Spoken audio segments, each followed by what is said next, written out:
మనకు పవన్ కళ్యాణ్ గారు చూశారు కదా, డిప్యూటీ సీఎం దాకా వెళ్ళారు. ఆయన ప్రచారంలోకి వెళ్ళారు, ఫస్ట్ టైంలో ఫెయిల్ అయ్యారు. రెండోసారి పీఠాధిపతులతోటి ఆయన ఉన్న వెహికల్కి వారాహి వెహికల్ అని పెట్టుకున్నారు.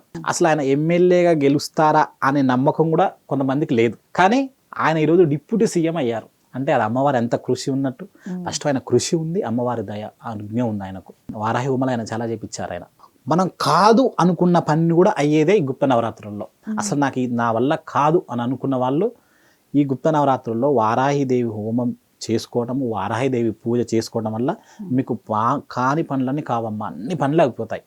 భూమికి సంబంధించిన ఎనీ ప్రాబ్లము అంటే ఈ భూమి అమ్ముడుపోవట్లేదు, ఈ భూమి పంచుకోవట్లేదు, ఈ భూమి లిటిగేషన్స్లో ఉంది, అమ్మవారి హోమం చేసుకోండి ఈ 9 రోజులలో.